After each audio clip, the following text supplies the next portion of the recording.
Everyone, Warsteel here.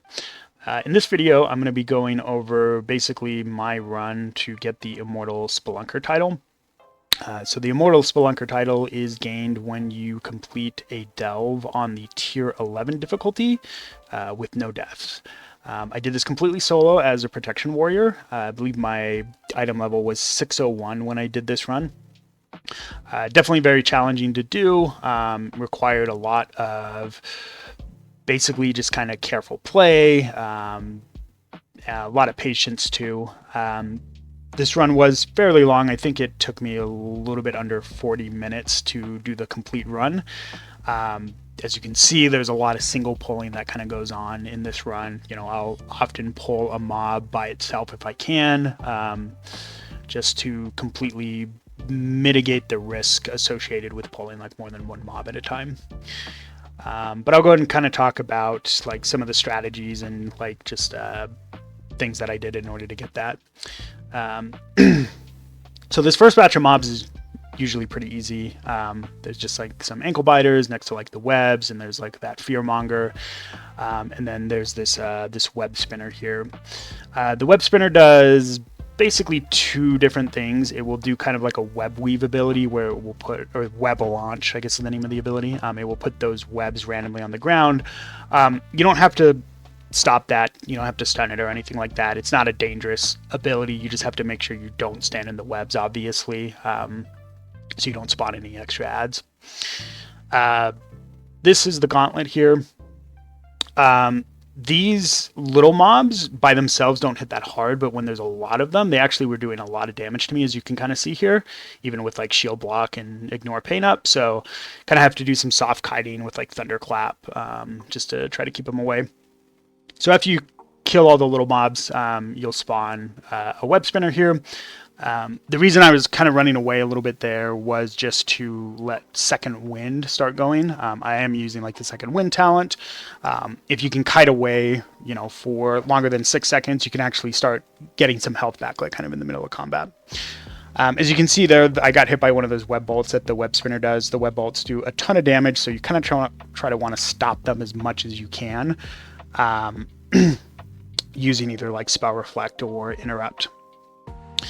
And then here I pulled the last flyer in order to start the next wave. As you can see, there was 3 Threadmancers in this wave, and so I ended up kind of having to like line of sight the second Threadmancer in order to avoid getting hit by the bolt multiple times. And then after that, this spawned the next set of mobs in the wave. There's a slasher, some little mobs, and then also a Threadmancer. As you can see, I'm taking a ton of damage, having to use cooldowns, last stand, shield wall, using like CC as well, in order to kind of like finish all these mobs off. I will say I kind of had a ton of fun doing this challenge.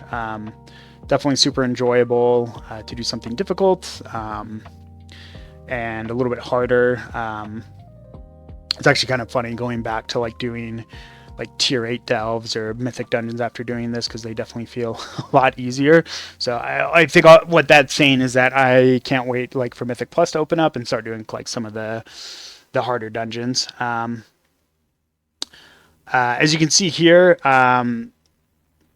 I'm kind of using Bran a little bit in order to kill some of those casters. So what I did there was get in combat with that Threadmancer, hit it with a heroic throw, and then kind of back away to outrange the web bolts. And then Bran was kind of like aggroed on the mob, so Bran just ended up finishing the mob off entirely by himself. And the last mob here in the gauntlet is this web spinner. So fortunately, this one's a little bit easier to kill than like the other mobs. The web bolts still do hurt, so it is important, again, to try to stop them just as much as you possibly can.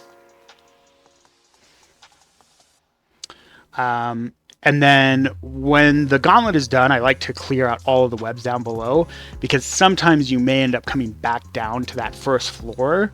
It is like a spot you can like kite some mobs to if you need to, because it is like a more wide open area. This pack here was relatively easy. Still wanted to like make sure I use up my cooldowns when I was going into it, since there's like a Threadmancer and like a Slasher and like one of the Chargers. This particular run did have a Nubavir, the mini boss here. Fortunately, a Nubavir is like one of the easier mini bosses to manage. The only thing he does that's dangerous is like his impale, like the impaling spikes that he does. Basically, he'll just spawn a bunch of swirlies and it will target your location or whatever, so you can move out of them. But if you're under the swirly when it finishes, a spike will come up in the ground, it'll one-shot you. And then if you run into any of the spikes that spawn from those swirlies, they will also kill you. So it's pretty simple. You just have to completely avoid the spikes no matter what in order to not die to him. Here I'm just kind of single pulling these shell guards. These shell guards are super safe. They basically don't do like any damage at all. They just like kind of do like some melee damage. I think they get enraged or something, but one of the few mobs that actually like doesn't hit very hard.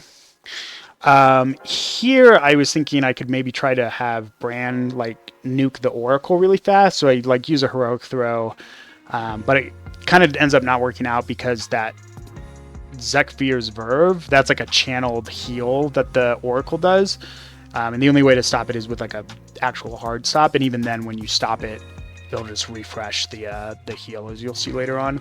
But I did manage to pull a Nubavir kind of by himself, but I'm playing it super safe here. I don't want to actually fight a Nubavir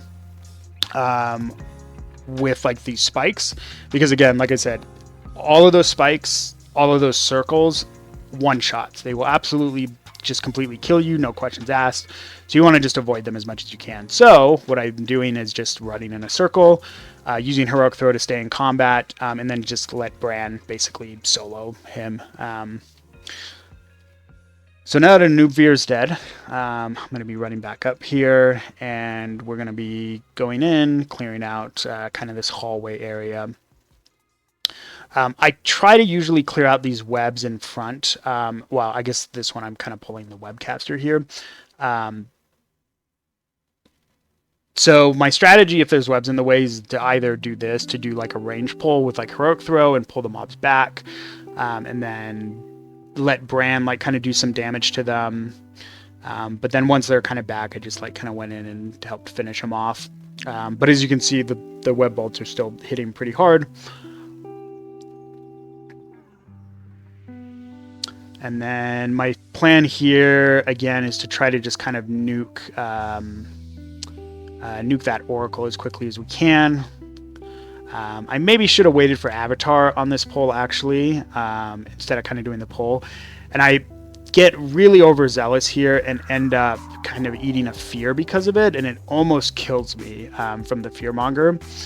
Really what I probably should have done is pulled the Fearmonger away from the Oracle once he aggroed, and then just killed the Monger completely by itself. But fortunately managed to live barely by the skin of my teeth.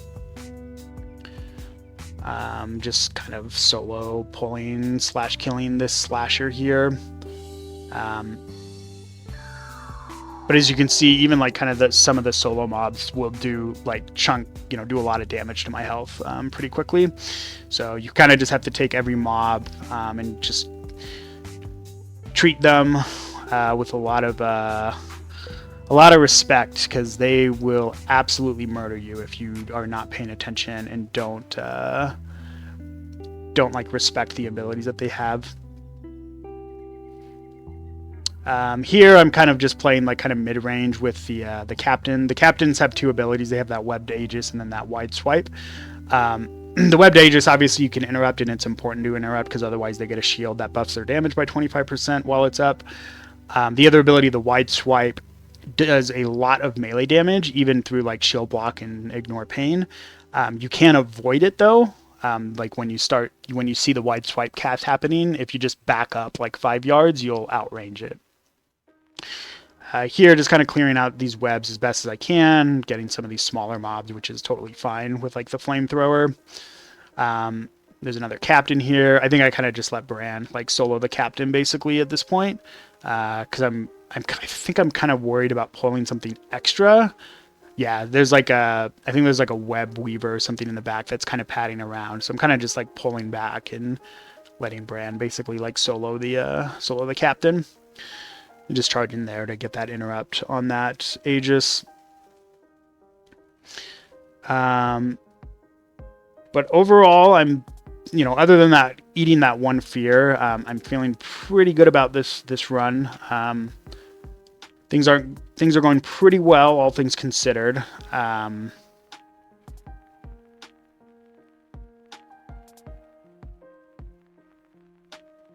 Because we're coming up on the checkpoint here. There is this one web spinner that I'll need to kill before kind of the checkpoint. One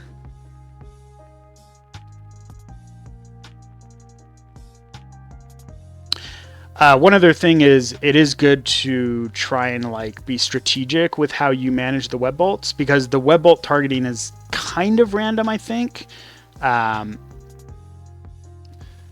sometimes it will target you, and then sometimes it'll target Bran. If the web bolt's targeting Bran, you should just let the cast go off. Bran's like not going to take any damage from it at all. If the web bolt is targeting you, you want to try to do something to stop it, whether that's an interrupt or spell reflect. I could have also maybe used spell block as well, but I kind of wanted to save spell block for like this next pack up here. But I end up waiting a while anyways. The thing I'm actually waiting for here is my healing potion cooldown, because I did use a healing potion to play it safe on that web spinner. So I am going to wait for the healing potion. This next pack is going to be pretty dangerous. It's an empowered pack, and there are 2 Threadmancers in the pack, and the Threadmancers are very dangerous. There's also a web spinner who also will cast web bolt, so I'm going to want to have like kind of all cooldowns going into this pack in order to make sure I don't die. While kind of waiting on the cooldown, one thing I wanted to talk about is that apparently there are I think there's some like weird scaling discrepancies going on with the delves between solo delves and delves with more than one player. I did this delve like on the afternoon of the 11th, and then later that evening I actually helped I played with a friend and got up to tier 11 as well, and the mobs had 30% less HP in a duo tier 11 delve than in a solo tier 11 delve. Like these Threadmancers, for example, I think had like 7 million health. I think they actually had maybe a little bit less than 7 million. Don't remember exactly. Or like the web spinners, for example, had like less than 50 million health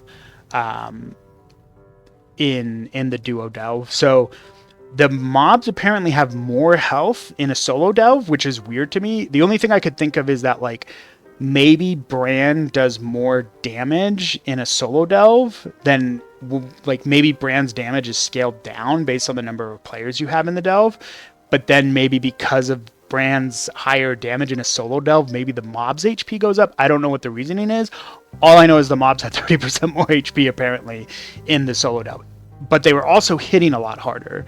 I definitely noticed a big difference in the amount of damage I was taking in this solo delve versus the duo delve. So, all right, so my cooldowns are up. So we're going ham, lots of cooldowns, demo shout, spell reflect.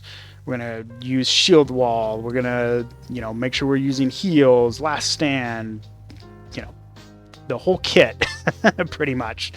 We're kind of going in here. And again, pretty much focus down the Threadmancers first, and then focus down the other mob, and then the web spinner last. The web spinner has the most HP, so it is the mob that will take the longest to kill. And since we're not timed and we're not concerned about like our total overall DPS, I will be focus targeting, lower HP mobs to get rid of them, to get them out of the pack, to reduce the amount of damage we do, or that they do. I know that's kind of like a classic classic mentality, you know, the retail mentality is you should always be hitting the target with the most HP because that maximizes your cleave damage. But when you're trying to make sure that you kill particular targets ASAP to reduce the amount of damage you're taking, it's key to kill those targets, you know, as quickly as you can. Here I'm just, again, at this point, there's literally only 2 mobs left before the boss. Once you get to the boss on tier 11, it's pretty much free as long as you don't screw up any of the easy boss mechanics. So I am just playing this next part super safe. I don't want to take any sort of unnecessary risk. So I'm going to wait for all of my cooldowns to come up. So I think I'm just waiting for Last Stand to come up. I think I'm also kind of trying to see if I can pull these mobs separately, but they're kind of paired together pretty well. So I end up kind of just deciding, all right, I'm just gonna pull both of these at the same time, just pop all my cooldowns, and then I'll wait again before the boss for my cooldowns to come back up. So again, since this is an untimed challenge, you know, it's best to just kind of take advantage of what you have, and sometimes you will wait for cooldowns in order to be able to do that. Yeah, I think here I was just kind of like, I think I can pull these separately, but I end up kind of deciding, you know what, I don't think I'm going to be able to, so we're just going to pull. But as you can see here, I used pretty much all of my cooldowns. Well, I used, like, went in there, had demo shout up, and was still getting chunked really hard by, like, just 2 mobs, essentially. So things definitely hit really hard at my current gear level. These will probably, I'm sure, get a lot easier. Like, you know, I'm sure at like 630 plus item level, this, you know, the tier 11 delves will be pretty easy to do solo. But it definitely felt like a pretty appropriate challenge, I think, at this kind of current stage.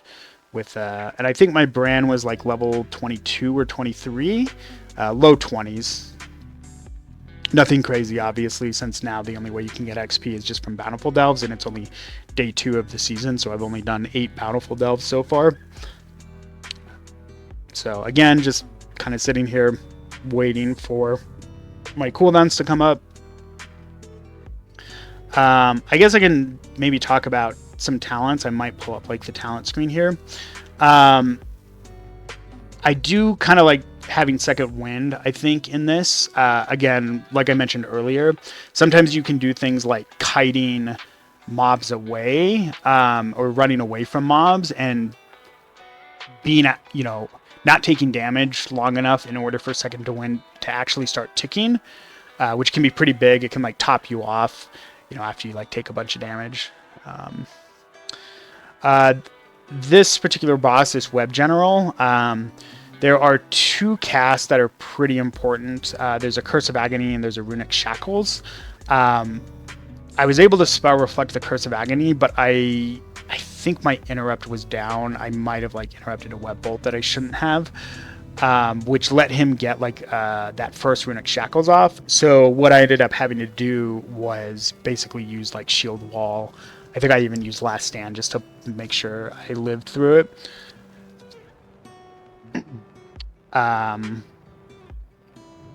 The web bolts you generally just want to tank, so you want to just use like a combination of like defensives with like either spell reflect or spell block or demoralizing shout in order to finish it. But yeah, that's pretty much the run.